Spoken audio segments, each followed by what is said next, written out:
नमस्ते दोस्तों, मेरा नाम है मनीष, आपका अपना कॉइन मैन। आप सोच रहे होंगे कि मैं मास्क पहन के वीडियो क्यों बना रहा हूं, क्योंकि हमारा आज का जो टॉपिक है वो है कि कोरोना वायरस का इम्पैक्ट हमारे कॉइन्स और नोट्स की मार्केट में क्या होने वाला है और कितने प्राइसेस ऊपर होंगे, कितने प्राइसेस नीचे होंगे। आज हम डिटेल में बात करेंगे एक एक चीज के बारे में। और दोस्तों, वीडियो शुरू करने से पहले मैं आपसे कुछ चीज शेयर करना चाहता हूँ। ये जो कोरोना वायरस है ये काफ़ी लंबे समय तक रहने वाला है, जैसे कि एनालिस्ट कह रहे हैं। ऑलरेडी इतने दिन का लॉकडाउन हो चुका है और अब बात चल रही है कि सब लॉकडाउन ईज करने वाले हैं, चीज़ें खुलने वाली है। लेकिन इन सब में सबसे इम्पॉर्टेंट है आपकी खुद की सेफ्टी, आपके परिवार की सेफ्टी, और वो हमारे खुद के हाथ में है। तो प्लीज़ मेरा आपसे सजेशन है कि कभी भी आप कहीं भी बाहर निकले, प्लीज़ मास्क पहन के रखें, अपने हाथ घर पे आके सैनिटाइज करें और अपना और अपने परिवार का पूरा ध्यान रखें। मैं उम्मीद करता हूं कि आप और आपका जो परिवार है वो फिलहाल सुरक्षित है और आगे भी सुरक्षित रहे। तो प्लीज़ मास्क का यूज़ कीजिए, हाथ सैनिटाइज कीजिए और अपना अच्छे से ध्यान रखिए, स्वच्छता का पूरा ख्याल रखिए। और हमें इसके साथ थोड़ा और समय जीना पड़ेगा, क्योंकि ये जो पेंडेमिक है काफ़ी लंबा चल सकता है, मगर हमें हार नहीं माननी है। हमें तैयार रहना है सिचुएशन के लिए और हमें आगे बढ़ते रहना है। अगर ये वायरस हमारे जीवन का पार्ट बन रहा है तो हमें इसको अपना पार्ट बनाना पड़ेगा, इसके साथ जीना पड़ेगा और हमें पॉजिटिवली आगे बढ़ना पड़ेगा। तो अपना ख्याल हमें खुद रखना है।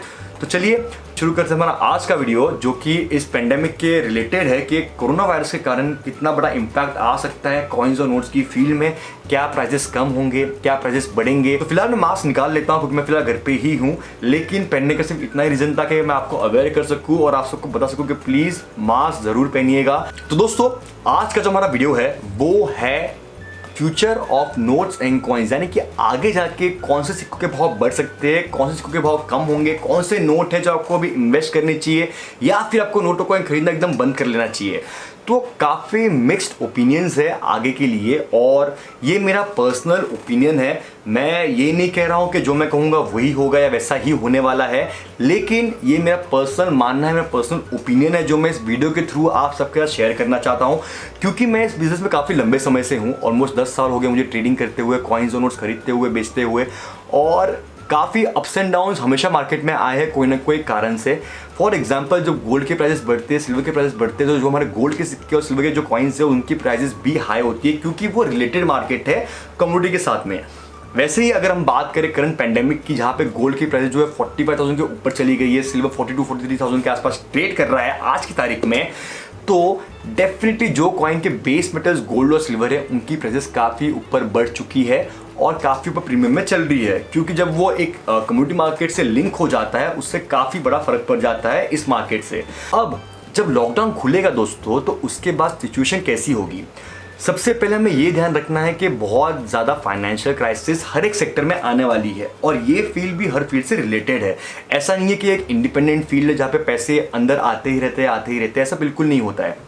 हर बंदा अगर कलेक्टर है तो अपना बजट देख के कलेक्ट करता है, अगर इन्वेस्टर है तो अपना बजट देख के इन्वेस्ट करता है, अगर वो ट्रेडर है तो उसका काम है डेली खरीदना और डेली बेचना। अब जो ये पेंडेमिक आया है दोस्तों, इसके कारण बहुत सारे चेंजेस आने वाले हैं आगे के करंट मार्केट में। जो बंदा अपने सेविंग्स से कॉइन में इन्वेस्ट करता था उसके लिए काफ़ी दिक्कत आने वाली है, क्योंकि 2 महीने से मैक्सिमम लोगों का जो बिजनेस है वो बंद है, तो कैश का इतना इनफ्लो नहीं हुआ है कि हर बंदा कॉइन्स और नोट खरीद सके। एज एन इन्वेस्टमेंट थोड़े टाइम के लिए हो सकता है कि आपको मौका मिले अच्छी चीज़ें बाय करने का। जो लोगों ने खरीदा हुआ है, जिसे कैश की नीड है, वो कॉइन सेल करेंगे, जैसे कि नॉर्मल सिचुएशन में होता ही है। अगर आपको पैसों की नीड है तो आप कॉइन को सेल करोगे। अगर मार्केट डाउन है तो हो सकता है एज एन इन्वेस्टर आपको एक अच्छी अपॉर्चुनिटी मिले कॉइन्स खरीदने की। तो दोस्तों, हमारा जो दूसरा पॉइंट है वो ये है कि जो हमारा मार्केट है वो इंडिपेंडेंट मार्केट कहीं ना कहीं नहीं है। बहुत सारे फैक्टर्स इससे रिलेटेड है, जैसे कि अगर इकोनॉमी अच्छी चल रही होती है, आपके पास पैसे ज़्यादा आते हैं, आपका सेविंग ज़्यादा होता है, तो आप डेफिनेटली जो इन्वेस्टर और कलेक्टर है वो कॉइन्स और नोट्स खरीद पाते हैं। ट्रेडर का हालांकि काम ही ये है कि वो डेली खरीदता है, डेली बेचता है, तो उसको शायद इतना बड़ा इम्पैक्ट ना आए। लेकिन अगर किसी ट्रेडर ने बहुत टाइम तक स्टॉक करके रखा हुआ है और उसके पास फिलहाल एसेंशियल्स के लिए कैश कम पड़ रहा है, तो हो सकता है कि वो भी सोचेगा कि फिलहाल मैं अपना माल बेचता हूँ और बाद में खरीदता हूँ जब मार्केट थोड़ा सा स्टेबल हो जाएगा, क्योंकि हर किसी को पैसे की इस टाइम पे नीड होने वाली है। तो ये जो मार्केट है दोस्तों वो इकोनॉमी से बहुत ज़्यादा रिलेटेड है। तो प्लीज़ इग्नोरेंट मत बनिए कि भाई कुछ फर्क नहीं पड़ेगा, कुछ भी इम्पैक्ट नहीं आने वाला है। डेफिनेटली अगर लोगों की सेविंग्स कम होती है, लोगों का रेवेन्यू कम होता है, तो यहाँ यहाँ पे कैश फ्लो भी डेफिनेटली कम होगा और इसका बहुत बड़ा इम्पैक्ट हमारी इंडस्ट्री में आ सकता है। लेकिन इसमें एक पॉजिटिव बात यह है दोस्तों कि कुछ कुछ जो चीज़ें हैं, कुछ कुछ जो कॉइन्स है वो ऑलरेडी बहुत रेयर है, उनकी इतनी मिंटेज नहीं है, तो मुझे लगता है कि उन पे शायद इतना बड़ा इम्पैक्ट ना आए।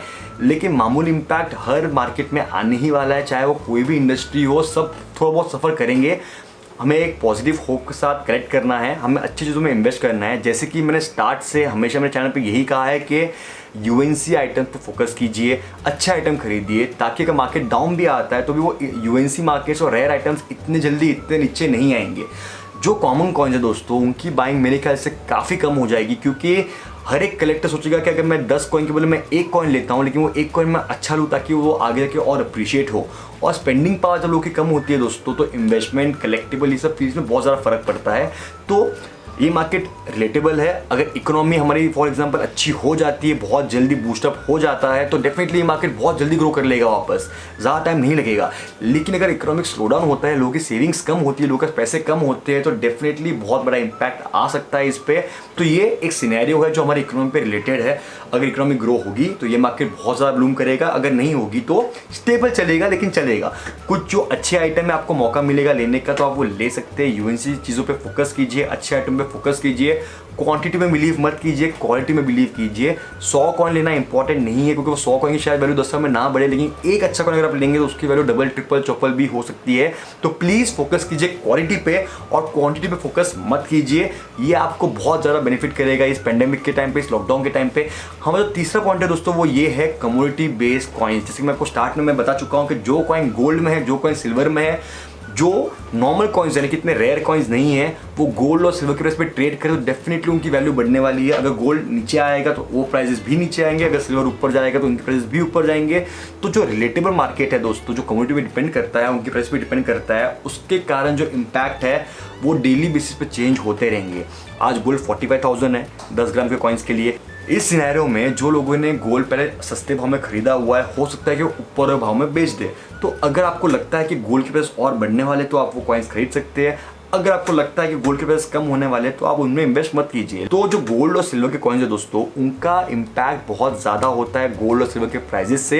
ये मैं बात कर रहा हूँ कॉमन गोल्ड और सिल्वर कॉइन्स के बारे में। जो रेयरिटी है, यानी जो 1 मोहर है, 2 मोहर है, वो डेफिनेटली गोल्ड मार्केट से रिलेटेबल नहीं है। तो उनकी जो वैल्यू है दोस्तों, वो इंडिपेंडेंट वैल्यू है और वो डिपेंड करता है बायर और सेलर की डिमांड एंड सप्लाई चेन के ऊपर। तो उस पर इम्पैक्ट आएगा गोल्ड प्राइजेस का, लेकिन इतना मेजर इम्पैक्ट नहीं आएगा जो कि कॉमन गोल्ड और सिल्वर के कॉइन्स पे आता है। तो जो हमारा चौथा पॉइंट है वो है पेपर मनी। तो पेपर मनी का दोस्तों ऐसा है कि जो ओल्ड पैटर्न के नोट्स हैं उनकी वैल्यू ऑलरेडी काफ़ी हाई हो चुकी है, क्योंकि उनकी अवेलेबिलिटी काफ़ी कम हो गई है। कुछ प्रिंटिंग ओल्ड पैटर्न की बंद हो गई है। तो आप लोगों ने नोटिस भी किया रहेगा कि जो स्टार नोट्स है जो ओल्ड पैटर्न में, उनकी आज वैल्यू काफ़ी हाई हो गई है। जो एरर नोट्स है जो ओल्ड पैटर्न में, उनकी भी काफ़ी वैल्यू बढ़ती जा रही है। अगर आगे नोट्स प्रिंट नहीं होते हैं 2020 में और उनकी सप्लाई कम रहती है, तो हो सकता है कि जो नोट 2020 में आए हो और अगर कम क्वांटिटी में बने हो तो उनकी वैल्यू बढ़ सकती है।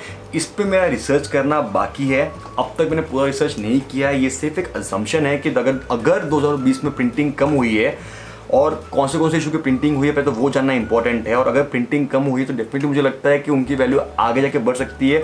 अगेन ये एक हिस्टोरिक ईयर रहेगा 2020 का, इतना बड़ा पेंडेमिक आया हुआ है, तो काफ़ी कलेक्टर्स ये डेट की नोट जमा करना प्रेफर कर सकते हैं। अगेन ये एक थियरी है, अजम्पशन है, हो सकता है कि ऐसा हो सकता है ऐसा ना भी हो। और इस वीडियो में मैं आपको जो भी बता रहा हूँ ये मेरा पर्सनल ओपिनियन है कि मुझे लगता है कि मार्केट के ये सिनेरियोज अलग अलग सिचुएशंस में हो सकते हैं। तो पेपर मनी का मार्केट, अगर आपको old paper money UNC condition में मिलते हैं तो आई थिंक आपको इन्वेस्ट करना चाहिए और आपको अच्छे मौके मिलेंगे। जो लोगों को कैश क्रंच है, जो लोगों के पास एक्स्ट्रा सप्लाईज पड़े हुए हैं, जिन्होंने सस्ते माल इनिशियली लिया हुआ है, अगर वो बेचने आते हैं तो आपको अच्छी अपॉर्चुनिटी मिल सकती है नोट्स में इन्वेस्ट करने के लिए। यूएनसी नोट्स अगर आपको मिलते हैं अच्छे रेट पे तो प्लीज़ आप उससे इन्वेस्ट कर सकते हैं। हर डाउनफॉल के बाद एक अपवर्ड मूवमेंट देखने भी मिलता है। ये लाइफ टाइम परमानेंटली डाउनफॉल नहीं रहेगा। हालांकि हाँ, टाइम लग सकता है चीज़ों को नॉर्मल होने में, लेकिन जैसे हमारी इकोनॉमी ग्रो करेगी, जैसे बाकी मार्केट स्टेबल होते जाएंगे, हमारा कॉइन का मार्केट भी बहुत बेहतरीन स्टेबल होगा। और आने वाले टाइम में मैं मानता हूँ कि जब कलेक्टर्स ग्रो करेंगे, अपने सेविंग्स को इसमें इन्वेस्ट करेंगे स्लोली, क्योंकि ये एक बहुत अच्छा इन्वेस्टमेंट है, धीरे धीरे मार्केट वापस ग्रिप पकड़ेगा और आपको अपने इन्वेस्टमेंट पे बहुत अच्छे रिटर्न्स मिलना चालू हो जाएंगे। तो प्लीज़ सब्र रखिए। गाय में इन्वेस्ट मत करना एंड मार्केट से ज्यादा स्टडीज में बिलीव करना कि किसकी क्वांटिटी कितनी बनी है, कौन सा क्या रीजन से रेयर है। कॉमन चीजों में हाथ फिलहाल मत डालना। अगर आपको कॉमन चीजें फेस वैल्यू पे मिलती है यूएनसी गेट में, आप डेफिनेटली उसे बाय करना चाहिए, आपको होल्ड करना चाहिए। लेकिन यूज कंडीशन में मैं फिलहाल बहुत ज़्यादा अवॉइड करने का आपको सजेशन दूंगा, क्योंकि जब मार्केट ग्रो करेगा भी तो यूएनसी सबसे पहले होगा जो पिकअप करेगा, और जो यूज नोट्स और कॉइन्स का मार्केट है वो बहुत स्लोली ऊपर आएगा। तो प्लीज़ फोकस करना यूएनसी नोट्स पे, यूएनसी कॉइन्स पे, रेरिटीज़ पे, आपको उसकी बहुत अच्छी वैल्यू हमेशा मिलेगी। जो हमारा अगला पॉइंट है वो है फॉरेन नोट्स और फॉरेन कॉइन्स के बारे में। मैंने बहुत टाइम से फॉरेन नोट्स और फॉरेन कॉइन्स में ट्रेडिंग नहीं की है, लेकिन कभी भी अगर मुझे अच्छा लॉट मिलता है उठाने के लिए तो मैं डेफिनेटली बाय करता हूँ। आज की तारीख में मेरे पास बहुत सारे फॉरेन कॉइन्स और फॉरेन नोट्स पड़े हुए हैं। दोस्तों ये जो पेंडेमिक है एक इंटरनेशनल क्राइसिस है, तो फॉरेन नोट्स और फॉरेन कॉइन्स का जो मार्केट है उस पर भी काफ़ी बड़ा इंपैक्ट आ सकता है। सेकेंडली जो डॉलर का राइजिंग रेट है, जिस हिसाब से डॉलर राइज हुआ है, आज $1 इक्वल टू ऑलमोस्ट 75 रुपीज़ के आसपास आ गया है। समझ लीजिए कि एक फॉरेन कॉइन था जिसकी वैल्यू थी $20। $20 जब 70 रुपीज़ का था तो वो हो गया 1400 रुपये का। अब अगर $75 है और वो सेम $20 कॉइन की वैल्यू हो गई है 1500 रुपये, 100 रुपये उसके ऐसे ही बढ़ गए cause of the conversion rate. तो दोस्तों ये जो इम्पैक्ट है फॉरेन कॉइन्स और फॉरेन नोट्स पे वो भी आ सकता है अगर डॉलर के प्राइसेस और बढ़ते हैं। तो जो इंटरनेशनल मार्केट में हम लिंक करते हैं हमारे फॉरेन कॉइन्स को, उसका बहुत बड़ा इंपैक्ट इस पे आएगा। इन शॉर्ट अगर हम आज की वीडियो की बात करें दोस्तों, तो मेरा सिर्फ इतना कहना है, अगर मैं शॉर्ट में आपको एक्सप्लेन करूँ तो जो मार्केट है डायनामिक मार्केट हमेशा से रहा हुआ है, लेकिन पेंडेमिक के कारण काफ़ी कम लोग होंगे जो इनिशियली इसमें इन्वेस्ट करेंगे, और ऐसे बहुत सारे लोग होंगे जो कैश फ्री करने के लिए अपना माल बेचेंगे। तो एक अच्छी अपॉर्चुनिटी आपको मिल सकती है बाइंग के लिए एक अच्छे प्राइस पे, और लॉन्ग टर्म में ये मार्केट डेफिनेटली ग्रो करेगा। इस वीडियो में मैंने मैक्सिमम जो बात की है वो एक इन्वेस्टर पॉइंट ऑफ व्यू से की है। कलेक्टर जो बाय कर रहा है वो उसको बेचने का इंटरेस्ट नहीं है, तो उसके लिए बहुत अच्छी अपॉर्चुनिटी आ सकती है। आपको बहुत सी ऐसी चीज़ें जो आप शायद अफोर्ड नहीं कर सकते, शायद अभी आप अफोर्ड कर पाओगे। तो दोस्तों इससे एक चीज़ क्लियर होती है कि हमें फिलहाल वेट करना है, हमें फिलहाल देखना है कि हमारा आगे का जो मार्केट है वो कैसे ओपन होता है लॉकडाउन के बाद, कितना हमें सेल मिलता है, कैसे मार्केट ग्रो करता है। लेकिन अपॉर्चुनिटीज़ डेफिनेटली आएगी, लो प्राइस पर आइटम मिल सकते हैं, तो आप उसे खरीदिएगा क्योंकि इसका आपको जो बेनिफिट है कुछ समय डेफिनेटली जरूर मिलेगा। तो उम्मीद करता हूँ दोस्तों आपको मेरा आज का वीडियो पसंद आया होगा। हम इस टॉपिक पे लाइव बात भी करेंगे, प्लान्स है कि मैं लाइव वीडियो चैट पे आऊँगा और आपके जो सारे क्वेश्चंस हैं उनका आंसर्स डेफिनेटली करूँगा। अगर आपकी कुछ भी क्वेरीज है दोस्तों तो आप उसे ईमेल कर सकते हैं या फिर आप मुझे इंस्टाग्राम पे मुझसे कनेक्ट कर सकते हैं, और वहाँ पे हम बात कर सकते हैं कि आगे आपको कैसे कलेक्ट करना चाहिए। अगर आप एक इन्वेस्टर है या फिर आप एक कलेक्टर जिनको कॉइन्स बाय करने हैं तो प्लीज़ आप मुझे बता सकते हैं, क्योंकि ऐसे अपॉर्चुनिटी आपको बहुत सारी मिल सकती है आने वाले टाइम में जहाँ पे आपको कॉइन्स बहुत ही अच्छे रेट में मिले। तो आज के लिए इतना ही दोस्तों, जल्दी मिलते हैं हमारे अगले वीडियो में, तब तक के लिए अलविदा।